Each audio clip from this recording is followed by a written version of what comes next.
نحمده ونصلي ونسلم على رسوله الكريم اما بعد فاعوذ باللہ من الشیطان الرجیم بسم اللہ الرحمن الرحیم۔ ربیع الثانی کی 13، 14، 15 3 تاریخوں کا 3 دنوں کا سورہ تبت کا میں اتنا مجرب خاص عمل آپ کو دوں گا کہ دشمن جڑ سے آپ کا پیچھا چھوڑ دے گا۔ بعض عورتیں مرد بہت پریشان ہوتے ہیں کہ لوگ ان کے پیچھے لگے ہوئے ہیں، ان کو تکلیف دینے کے لیے، گمراہ کرنے کے لیے، ان کو ذلیل پست کرنے کے لیے، بعض بار کسی کو بلیک میل کرنے کے لیے، یا کسی کی زمین اور جائیداد پہ قبضہ کرنے کے لیے، یا ان پہ کیس کر کے انہیں کس طرح الجھا رہے ہیں۔ ہر صورت میں غلط کیس کریں، بلیک میل کریں، یا اس طرح جو ہے ان کو بدنام کرنے کی کوشش کریں۔ دشمن کسی بھی شکل کا ہو، کسی بھی حیت کا ہو، کوئی بھی ہو، چاہے وہ ظاہر ہے باطن ہے، چاہے وہ جن ہے، چاہے وہ انس ہے، چاہے آپ اسے جانتے ہیں یا نہیں جانتے، آپ یہ سورہ تبت کا اتنا مضبوط عمل ہے، میں آج آپ کو 3 دن کا عمل کی اجازت دیتا ہوں۔ آپ یہ کر لیں اور 3 دن میں اللہ تعالیٰ اس کی زبان بند کر دے گا، آپ کو اس کے شر سے بچا لے گا اور وہ آپ سے دور ہو جائے گا۔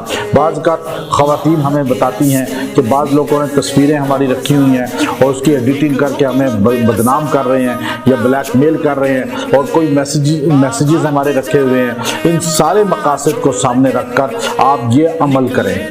13، 14، 15 ربیع الثانی کی ایام بیز ہیں۔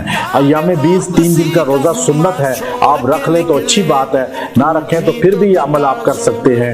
اور یہ ایام بیز روشن دن ہوتے ہیں، چاند 14ویں کا ہوتا ہے، اور ان دنوں میں روزہ رکھنا ہمارے نبی صلی اللہ علیہ وسلم نے فرمایا کہ یہ سنت ہے۔ اب آپ 3 دن روزہ نہ بھی رکھیں، یہ سورہ تبت کا عمل کر لیں۔ سورہ تبت قرآن پاک کی وہ سورت ہے جو ابو لہب کے رد میں اتری ہے۔ ابو لہب رسول اللہ صلی اللہ علیہ وسلم کے چچا ہیں، اور اس نے حضور علیہ السلام کے بارے میں گستاخی کی۔ اس کی زوجہ جو تھی ام جمیل، اس نے بھی حضور علیہ السلام کی گستاخی کی۔ وہ لکڑیاں سر پہ رکھتی تھی اور گلیوں میں پھرتی تھی، اور لکڑیاں لاد کر یعنی کاٹ کے لاتی تھی، تو ادھر سے حضور علیہ السلام کو گالیاں بھی دیتی تھی، برا بھی کہتی تھی۔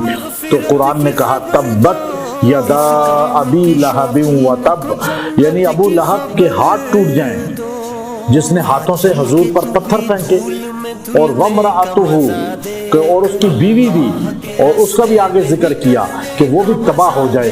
اب یہ پوری صورت جو ہے دشمنان مصطفیٰ صلی اللہ علیہ وسلم کی تباہی پر دلالت کرتی ہے۔ جو دشمن ہوگا اسلام کا، آپ اس کے خلاف بھی کریں۔ جو آپ کو اسلام سے روک رہا ہے، شعار اسلام سے روک رہا ہے، روکنے کا باعث بن رہا ہے، مسجد مدرسہ ویران کرنے کے در پہ ہے، آپ اس کے لیے یہ عمل کریں۔ جو آپ کا گھر اجاڑ رہا ہے، جو آپ کی زندگی اجاڑ رہا ہے، آپ اس کے لیے بھی کریں۔ اب اس کے پڑھنے کا طریقہ بڑا آسان میں آپ کو بتا رہا ہوں۔ آپ نے پڑھنا ہے تبت یدا ابی لہب و تب، اعوذ باللہ بسم اللہ ایک بار پڑھنی ہے، اس کے بعد بسم اللہ کے بغیر پڑھیں، اور 70 بار سورہ تبت پڑھیں۔ آپ نے روز 70 پڑھنا ہے، اور اس میں لفظ لہب پہ ان لوگوں کا تصور کریں جو آپ کو نقصان دینا چاہتے ہیں، جو آپ کے بارے میں غلط سوچ رہے ہیں، آپ غلط پلاننگ کر رہے ہیں، جو آپ کو بدنام اور یا بلیک میل کر رہے ہیں۔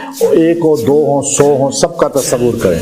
لفظ لہب جب آئے آپ یہ تصور کریں، اور اس طرح ہر بار تبت یدا ابی لہب، تبت یدا ابی لہب پڑھتے رہے پوری صورت 70 مرتبہ۔ اور بسم اللہ پہلی بار پڑھنا ہے، پھر بسم اللہ کے بغیر شک پڑھیں، اور درود شریف اول آخر 3 بار پڑھ لیں، اور پھر دعا کر لیں۔ انشاءاللہ 3 دن میں اس کی تاثیر آپ کو نظر آ جائے گی۔ آپ کا دشمن ذلیل ہو جائے گا، اس کی زبان بند ہو جائے گی، اور وہ پکڑ میں آ جائے گا، ایسی گرفت میں آئے گا، اسے اپنی پڑ جائے گی، اور وہ انشاءاللہ ہدایت اس کے مقدر میں ہوئی تو مل جائے گی، ورنہ نشان عبرت بن جائے گا۔ وآخر دعوانا ان الحمد للہ رب العالمین۔